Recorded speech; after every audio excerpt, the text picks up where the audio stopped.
Welcome into Tennessee Titans today. Before we get into some rumors and news around the Titans, who here is part of the NOTI gang at Titans today? If your notifications are actually set to all, and less than 17% of you actually have that as the case, show it by typing in NOTI in the comment section. We'll give some of you guys who do it quickly a shout out on a future video. Training camp, as we've mentioned before, at long last, finally just around the corner. Today's the 20th, if you're watching the day it goes out, I should say.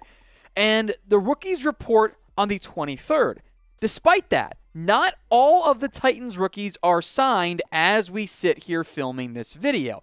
Both Malik Willis, the third-round pick at a Liberty at quarterback, number 86 overall, is unsigned, and cornerback Roger McCreary, number 35 overall, are also both unsigned. And in terms of the second rounders, McCreary's one of the 5 notables who are still unsigned. 33 Logan Hall, 35 McCreary, 40 Boye Mafe, and his teammate Kenneth Walker at 41, Andrew Booth at 42. Now, in general, with the changes to the NFL CBA and the rookie wage scale, there are not very many times that we are up on the edge of training camp getting started and rookies are unsigned.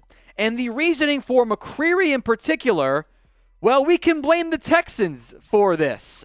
This is at least partially their fault for the way they've handled the contract of one Jalen Pitre, the Texans' second-round pick.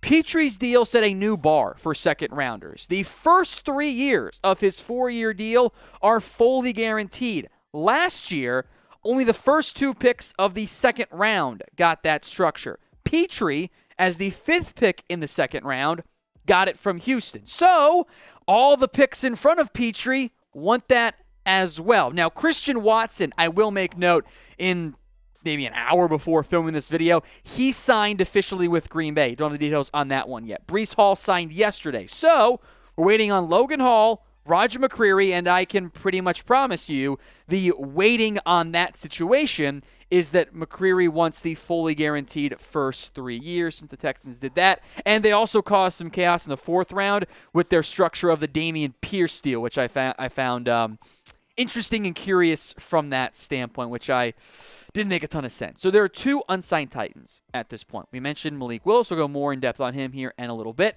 And also Roger McCreary. I would wager that those 2 will not remain unsigned for that much longer, but it does still remain a pretty big uncertainty at that point. In theory, this would be a holdout, quote unquote, if they don't show up and if they're unsigned and not participating when the rookies report on July 23rd. So our question of the day: will both Malik Willis and Roger McCreary get signed by training camp? Y for yes or N for no? This is going to be the pinned comment on today's video. So if the ad break comes on YouTube, it's perfect timing. Head down there and type in Y for yes or N for no. The other notable third rounder, like Malik Willis unsigned, is Matt Corral, number 94 overall. I can point to the Jalen Pitre issue for the McCreary deal. I don't know why Willis isn't signed yet. I expect both players to get these deals done. Deadlines can often make deals, and we are right up on the deadline at this point. And to be clear, the Titans need those guys there, and they need to be there for themselves. Willis, in particular, very much needs the reps. Otherwise, I'm not really sure what we're doing. Like, he needs chances, even if it's lesser reps early on in camp as quarterback 3. That's where he is right now. The Titans only have 3 QBs on the roster. They don't want to have just 2 to open up day 1 of camp because they don't want arm fatigue for Ryan Tannehill, and they want to let Willis sling it around a ton. Cornerback, meanwhile, McCreary is kind of trying to play catch-up to others. He's probably going to be CB4, but remember, Fulton, Farley, and Moulton are all coming off injuries as well. That at least makes it possible to set up a situation where the Titans are able to give McCreary some more reps early on. So it's only training camp. Even if they miss a day or 2, it's not necessarily the end of the world, but you want and need those young guys there at camp. So hopefully they sign soon, and it ends up being a big nothing burger, but it is something worth noting. Let's talk trade now. Could the Titans trade for Robbie Anderson? This idea floated out there by FanSided, due in no small part to the trade of Baker Mayfield to Carolina. Anderson had previously said, I don't want to play in Carolina with Baker Mayfield. There was the report of the Panthers have interest, and Anderson goes, no, Darth Vader style with 18 O's at the end of it. Now, he did later backtrack, before the trade even, and said he was trying to support Sam Darnold.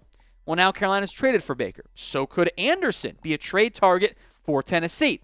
We'll go in depth on this. But first, I want to hear your opinion. Would you trade for Robbie Anderson? Type in T for trade or type in P for pass. Do you want to try to acquire him from the Carolina Panthers? Sound off for me in the comment section. The number one issue here is not if Anderson's good, if he's a good fit. I think the answer is yes to both of those. It's Carolina's side. Remember, folks, it takes two to make a trade go down. And the Panthers say very little with a hypothetical trade for Robbie Anderson. That is the situation for Carolina. They restructured his deal before the offseason really began. And now they would save a meager $1.23 million with a trade. The contract, if dealt for Tennessee, is 2 years, $13.24 million. The vast majority of that next year, you could trade him for basically the vet minimum for a year. That's next to nothing for a player who at least played very well back in 2020 when he had over 1,000 yards. He had good production 2019, 2018. Did dip, by the way, in 2021. But, again, I think we can blame the quarterback from that standpoint. I do think Anderson would be a fantastic fit on the Titans offense. I can see Robert Woods on the outside as kind of your more ex-receiver, slightly bigger body. You can play some slot, too, so can Burks. So I put Burks in the slot. Anderson fills the role this team doesn't really have on the roster. Speedy, vertical threat. They do not have one at this point. I think Burks and Woods can win downfield, but Anderson brings the speed and dynamic downfield ability that this team does not have at this point. I would love to get him. I just don't think Carolina's going to sell when they need him to try to win games this year. Otherwise, that coaching staff is fired. Now, if they bottom out, Anderson could be a prime trade deadline target for Tennessee or somebody else.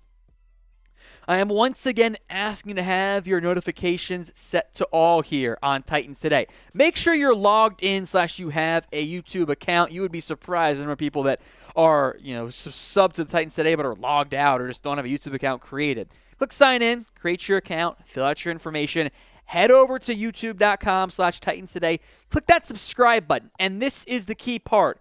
After you subscribe, YouTube defaults your notifications to personalized. That means you're not going to get a push sent right to your phone for every single video that we do. Click that bell icon again and flip it from personalized to all. That way, every time there's a new Titans video, you get a push sent right to your phone. Let's talk Derrick Henry now, the Titans' number one back, as Madden 23, the mediocre game that it is, continues to put out there. You're laughing, Patrick, but I'm right. Madden 23 ratings continue to roll out, and they listed out the running back ratings. And Derrick Henry, the king, is indeed the highest rated back at numbers 97 overall. We'll break down the top 10 and discuss Henry overall. But I have a question. That's kind of a question for you. Do you think Derrick Henry is the best back in the NFL? If you do, and I think every single person who has made it this far in the video agrees because it's King Henry and he's the best back in the NFL. If you agree, type in me in the comment section. The top 10, by the way, and I'll just do a little overview. Henry's 97. I'm not going to complain there. Over Nick Chubb. Christian, hamstring strain. McCaffrey is 96 overall. I don't know how he's so high. Dude can't stay healthy. I'm sorry. I know he's a division rival. I will give Jonathan Taylor some respect. He should be a 96 over McCaffrey. I think Henry Taylor should be 1-2, or at least 1-2-3 with Nick Chubb in there. Dalvin Cook, Joe Mixon, Alvin Kamara, Aaron Jones, Austin Eckler, Ezekiel. Frankly, among all the positions, running back is probably the best of the group here. I do appreciate the respect Madden gave Derrick Henry. It would have been very easy to say, he was banged up last year. Let's make Nick Chubb or Taylor the highest-rated running back in the NFL. Henry's only not even a year removed from a 2,000-yard season and hadn't even been healthy for all the games last year, even on a lesser volume of carries in terms of averages. he could have easily pushed for that 2,000-yard mark. And something tells me in 2022, he'll be doing something similar. If you have not already, please subscribe to us here at Titans Today for free daily videos on everything around Tennessee.